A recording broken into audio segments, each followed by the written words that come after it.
3 days before Thanksgiving, my phone buzzed. Don't bother coming, you're not welcome here anymore. I stared at it, seated behind the glass desk in my Manhattan penthouse office, 39 floors above Central Park. Snow dusted the skyline. Below, guests stepped out of black cars and into the golden glow of the Sutton Royale Hotel. My hotel. Though my family didn't know that. The irony almost made me laugh. Almost. Another message followed. We'll be arriving at the Sutton as usual tomorrow. At least, we still have our tradition, even if you've ruined everything else. Their tradition. The same five-star hotel where the Cartwright family had celebrated Thanksgiving every year for the past 25 years. The place where I'd been made to feel like a stranger since I was 17. I picked up the desk phone. Layla, could you pull up the Cartwright Thanksgiving reservation? Already in front of me, Miss Cartwright, my assistant replied. Your parents and siblings will be checking in tomorrow. 3 luxury suites, full. I leaned back in my chair, eyes closing for a moment as last year's memories surged forward. That was when everything changed. You want to use Cartwright funds to build transitional housing? My father had snapped, waving my proposal like it was trash. Our name supports museums and concert halls, not drug addicts and single mothers. People are struggling, Dad, I'd said, calm but firm. We could help. My mother shook her head. You sound just like Aunt Eleanor. She embarrassed this family with her causes. As Aunt Eleanor disowned for her activism decades ago. The same woman who secretly backed my purchase of the Sutton Royale when it hit the market last spring. My sister Caroline had added, honestly, Elise, sometimes I wonder if you're even a Cartwright. And my brother Mason? He'd just chuckled. Let her throw her pennies at the poor. Oh wait, she doesn't have any. What they didn't know, I'd been quietly building an empire. The Sutton Royale was just one of 12 properties I owned across 3 countries, along with 2 nonprofit foundations that fund real change. So this year, I didn't reply to my mother's message. Instead, I gave their rooms to my staff, the housekeeping team, the cooks, the night shift concierge, people who'd earned warmth and luxury far more than my family ever had. Let them show up and see what not welcome really looks like. My phone buzzed again. A photo from Caroline, my sister. The family gathered in our childhood estate in Westchester, toasting wine glasses, finalizing their annual Sutton Royale Thanksgiving itinerary. Too bad you'll be spending Thanksgiving alone, her caption read. Maybe you can serve soup at one of your shelters. I stared at it for a moment, then smiled. Not out of bitterness, but pride. They had no idea what I'd done with the Sutton Royale since acquiring it last spring. The wasteful banquet menus replaced with sustainable catering partnerships, green energy initiatives that had cut costs without compromising luxury. A quiet, off-season rehabilitation and skills program for unhoused women, one that had already helped over 50 participants find permanent employment. Changes that made the hotel more than a resort, a sanctuary, a mission. And they'd stayed blind to it, too wrapped in privilege to look beyond their champagne. I pressed the intercom button. Layla, please connect me to Manager Darden. Right away, Ms. Cartwright. Seconds later, his voice came through the line. Elise, how can I help? The Cartwright Thanksgiving reservation, I said. I assume it's still under their usual suite block. Yes, he said. 3 luxury suites, full staff support. Everything to their specifications. He paused. They still don't know you're the owner? Correct, I said. Then exhaled. Cancel it. Silence. You mean the entire reservation? Every suite, every service, all of it. Unleash. They've been guests for over 2 decades. I know. Another pause. I'll cancel it now. Would you like me to notify them? No, I said, smiling faintly. I'll take care of that. I opened my mother's last text and typed slowly, deliberately. Actually, the Sutton just contacted me. Your reservation's been canceled. 3 dots popped up right away. What? That's not possible. We've had that booking since July. Not anymore. The next buzz was a phone call from my father. I let it go to voicemail. Then another from Caroline. Dad's calling the manager right now. This must be a mistake. I put my phone face down on the desk.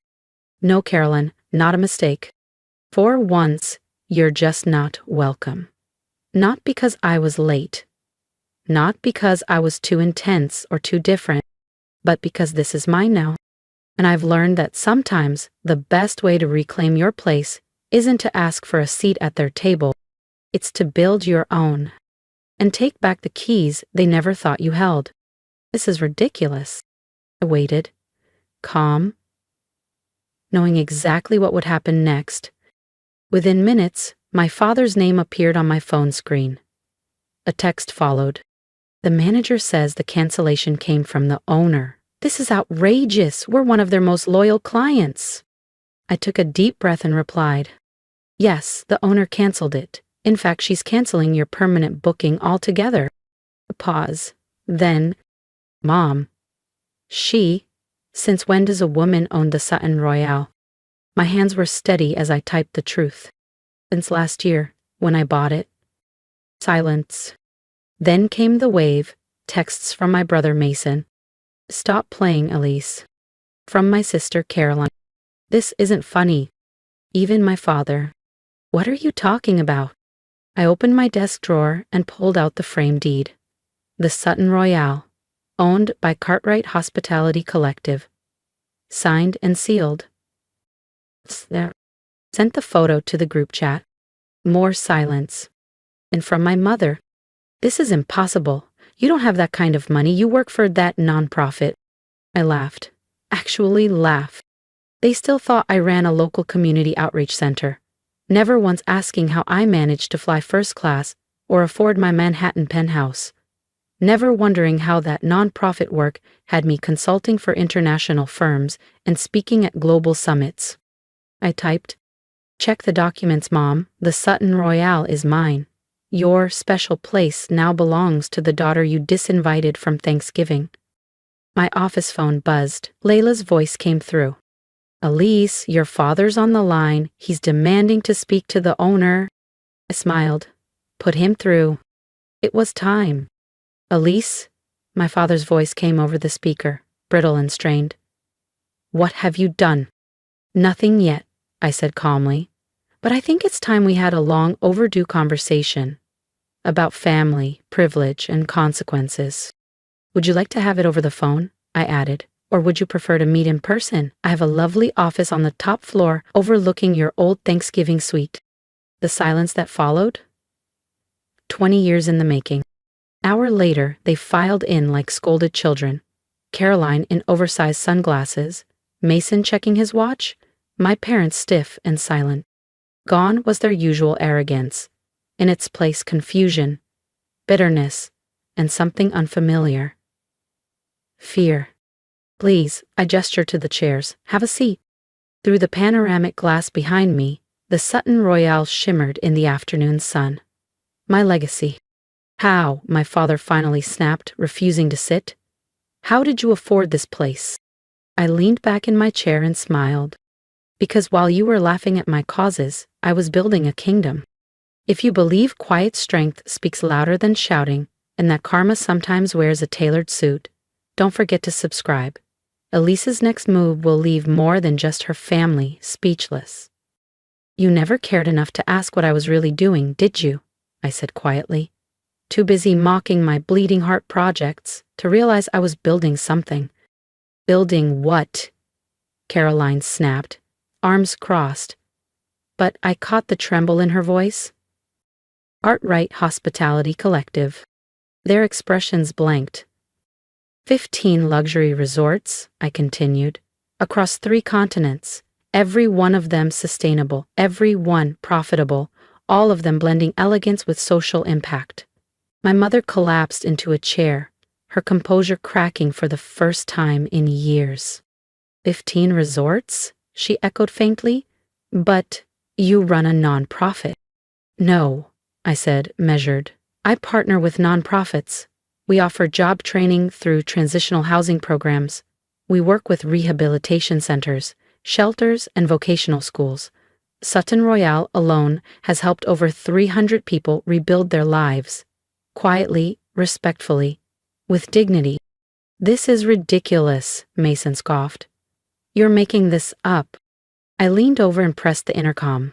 Layla, would you bring in the portfolio binder? Moments later, Leela stepped in carrying a sleek leather folder and began handing out printed summaries. My family stared at the documents. Property deeds, annual financials, social impact reports, investor portfolios. My father flipped through his copy slowly. $6 billion in assets, he muttered. 40% higher margins than industry average, I added. Turns out compassion scales surprisingly well. Caroline tossed her packet on my desk. Fine. You're rich. You've made your point. But canceling our reservation? That's just petty. I stood up. Calm. Controlled. Petty? Like being disinvited from 20 Thanksgivings? Like having every idea I brought to the table dismissed because it didn't fit your narrow definition of respectable? My mother looked up, voice breaking. But we're family. I laughed, gently. Was it family when you cut off Aunt Eleanor for doing the same thing? When you turned her into a ghost because she chose to help rather than posture? At her name, they flinched. Speaking of Eleanor, I pressed another button on the desk. The screen on the wall flickered, then came to life. Aunt Eleanor's face appeared, beaming. Hello, brother dear, she said to my father, voice cool. Quite the surprise. You're part of this? He asked, backing up a step. I helped Elise buy Sutton Royale, she said proudly. I saw in her what none of you did. Vision, heart, and the intelligence to turn values into value. You helped her take our special place, my mother accused. Eleanor's smile sharpened. Your special place? The one where you spent 2 decades making her feel small, while she quietly built something that serves thousands? We'll sue, Mason threatened. We have permanent booking rights. Check your contract, I said, calmly. It expired last month. No renewal clause. I didn't renew them, I said. Silence pressed down on the room like fog. Outside, the Manhattan skyline glittered under late afternoon light. Cars moved steadily below. Guests continued checking into the Sutton Royale. The world didn't pause. Paradise, it seemed, continued, indifferent to the unraveling in my office. Finally, my father spoke, voice low. What do you want, Elise? I turned toward the window. What do I want? I let the question hang there, then turned to face them. I want you to understand what you missed, not just about me, but about what success actually looks like. I walked slowly back to my desk. The Sutton Royale isn't just a luxury hotel. It's a platform, a proof of concept. Our properties have helped hundreds of people rebuild their lives.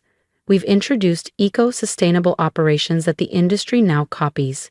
We've shown, with data and dignity, that business can serve both profit and purpose. And we're just supposed to accept this? Caroline challenged. That you're right and we were all wrong? No, I said calmly. You're supposed to learn from it, to understand that your vision of success isn't the only one. I tapped a button on my tablet. The wall screen lit up. Photos rotated across it. A mother and daughter graduating from one of our employment programs. A veteran receiving his hotel management certification. A group of children in crisp uniforms. Outside a newly built school in the Philippines. Funded by profits from our Bali property. This, I said, my voice softer now, is success. This is what you never saw. My father slumped into a chair, his eyes clouded. I was wrong, he whispered. The words hung in the air, 20 years late. We all were, my mother added, dabbing at her mascara with a silk handkerchief. Caroline stayed quiet. But the defiance in her eyes was gone. So, what now? Mason asked finally. I said back behind my desk. Up to you. Tomorrow, we're hosting Thanksgiving dinner, right here, not just for guests, but for staff, trainees, and anyone in our programs who needs a place to belong. I looked at each of them. You're welcome to join us, not as VIPs, not as guests of honor, but as people willing to listen, to understand, and maybe to change. My mother's voice cracked. You'd still have us, after everything? This was never about revenge, I said gently. It's about transformation. about giving you a chance to see what's possible when you care about something beyond yourselves. And Eleanor smiled from the screen. Elise built something extraordinary, James. Something your parents would have been proud of. Not because it made billions, but because it made a difference. My father rose slowly. We'll need time. I nodded. Take it. But remember, I said gently, Thanksgiving dinner is at 6 tomorrow. If you come ready to see Sutton Royale through new eyes. They filed out in silence, no smug remarks, no parting shots, just quiet footsteps and the weight of their own awakening. Their shoulders slumped, their certainty unraveled. As the door clicked shut behind them, Aunt Eleanor's voice came through the screen again. You did it, sweetheart. You changed everything. I smiled at her image. No, we did it. You believed in me when no one else would. They'll come tomorrow, she said, with quiet conviction. Their pride may be bruised, but their eyes are opening. She was right. The next evening my family returned, not in black car-chauffeured town cars or luxury sedans, but in modest rentals.